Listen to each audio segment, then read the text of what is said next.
Hey guys, how's it going? Well, I hope. Welcome to my channel. My name is Vic or Victoria. Today I want to talk about 5 myths or misconceptions about stay-at-home moms. For those of you that are familiar with my channel, know that my first video was day in the life of a black stay-at-home mom, me. So yeah, I am actually a part of a stay-at-home mom group on Facebook, and one of the things that we talked about, let me scoop over, there we go, that's better. One of the things that we talked about was like misconceptions and just myths about stay-at-home moms. So I have a few, 6 actually, so let's jump into it. Number 1, we are lazy and or sit on the couch all day. I freaking wish. I really wish that I could be lazy and just sit on the couch all day, because I don't have that kind of life. Okay, my 18-month-old, he's 18 months now. Yeah, he is not about that life. He is up at the butt crack of dawn. Seriously. Like, he will go to bed late and wake up super duper early. So I get no sleep. Okay, there is no sitting on the couch all day. And he's at an age where I try and keep him on a schedule. I used to be a preschool teacher, so I try to keep him on the preschool schedule, like his meal times and nap time, playtime, things like that. So any of you that work in early childcare or just have kids, that they are full of energy and they require constant supervision. So no, we don't sit on the couch all day. I know I don't, and I know a lot of other moms that they can't afford that luxury because their children require a lot of attention. And then now, with homeschooling and virtual school, parents have to be, and more involved with their kids in terms of their education. They have to be more hands-on if they are at home, so that they can assist their smaller children, especially with school. So no, there's too many things in a day to do, like cooking, cleaning, running errands, doctor's appointments, and things like that. So absolutely not. We don't just sit on the couch all day. I know I don't. Okay. The second myth or misconception is that we are rich. Our husbands make lots and lots and lots of money so that we can just lounge around. And incorrect. No, we live within our means. My husband and I have never been the type of people that are like extra materialistic. And of course, he's trying to get in here. Okay, I'm back now. My husband needed to get in the room, and I intentionally locked the door because I didn't want any disturbance. And of course, he disturbed me. That's another thing about being a stay-at-home mom. Privacy is non-existent. There is no such thing as privacy. Let me tell you now. Anyway, that's another story. So back to what I was talking about. Yeah, there's a misconception that stay-at-home moms are rich, or at least their husbands are. No, we're not rich. We have never been like materialistic or the type of people that try to live above their means. We know what we are working with, so we just budget according to what the income is. Choosing to stay at home after I had my son wasn't a very easy decision for me because I really did love my job. However, at the time, that particular job was a part-time job and the schedule was inconsistent.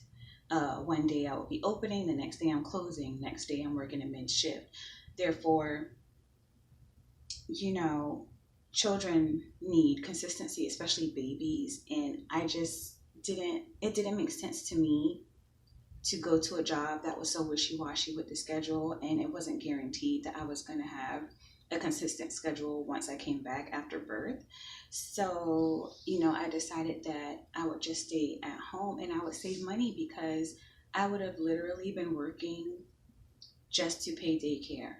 And I don't know about where you guys are, But down here in Florida, Central Florida, in my area, daycare is easily for an infant $200 minimum, 200 a week. Okay, so I would be working part time just to pay daycare. So it's like I might as well just stay home. It doesn't make any sense for me to work and be away from my child, you know. So no, we are not rich, but he makes enough to where fortunately I can stay home and all the bills are paid and we have food on our table. But also, like I said before, we know how to budget our money, so it just works out that way. All right, number three. As a stay at home mom, we have no say. So basically, people feel that a lot of stay at home moms have like abusive husbands or husbands that are controlling. Now, I will say I have heard some cases like that, but for the most part, from what I know and people that I've interacted with that are stay at home moms, that is not the case.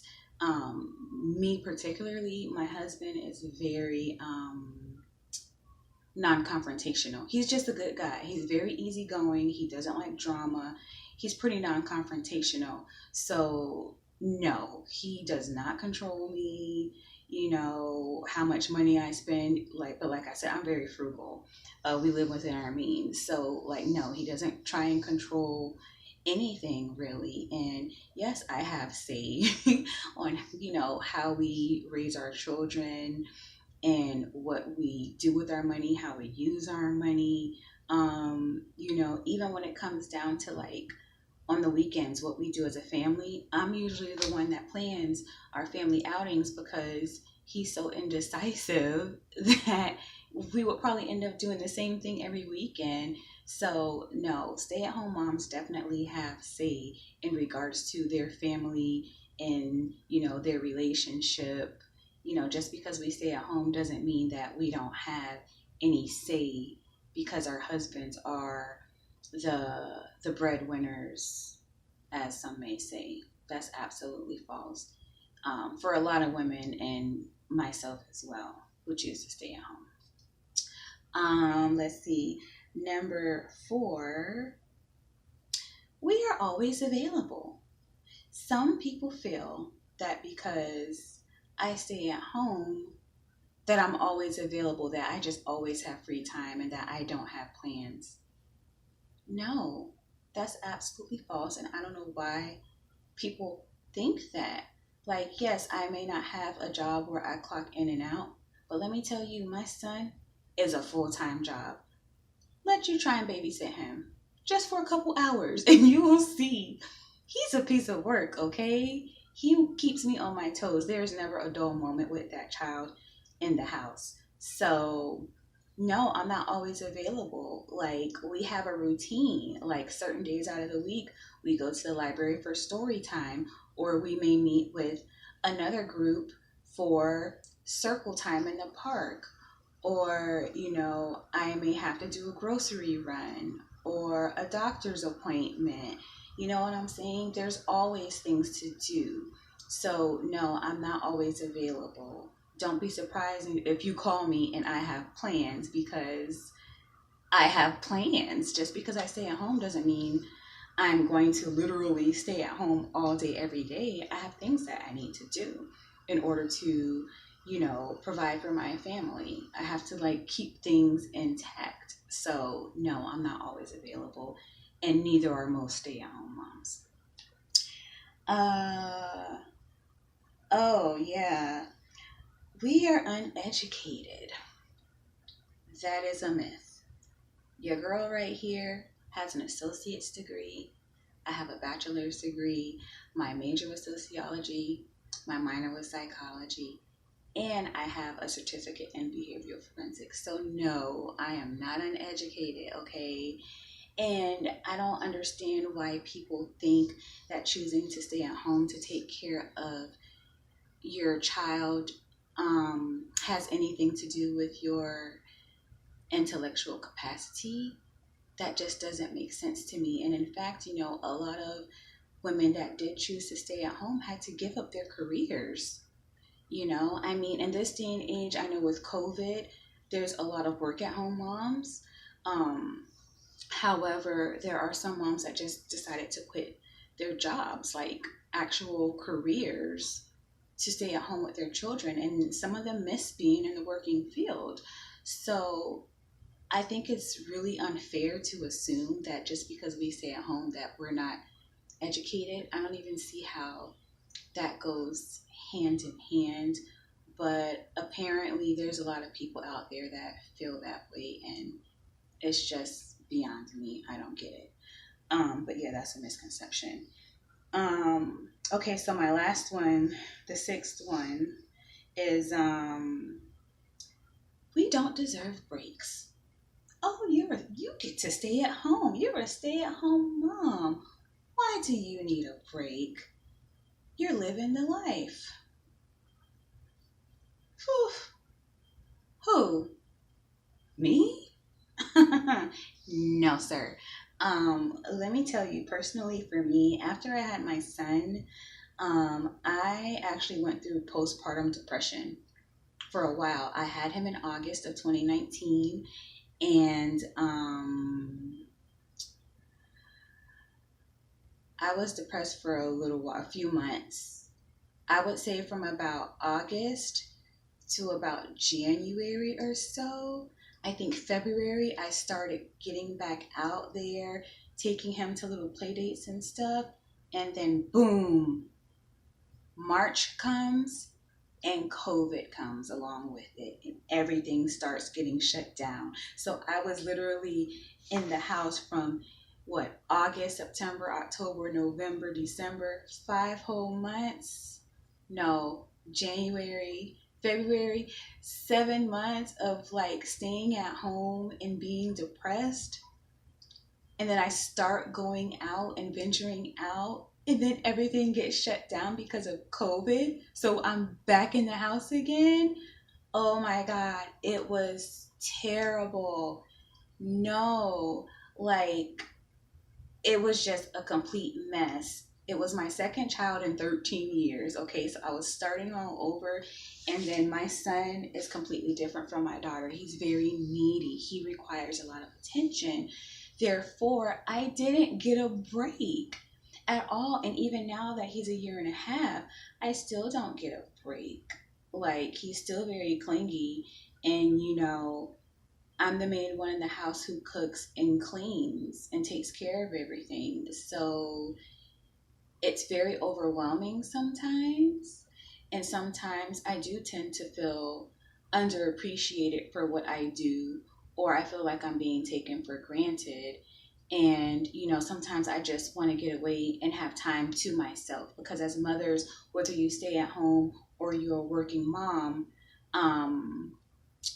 you do a lot for your family and you deserve a break.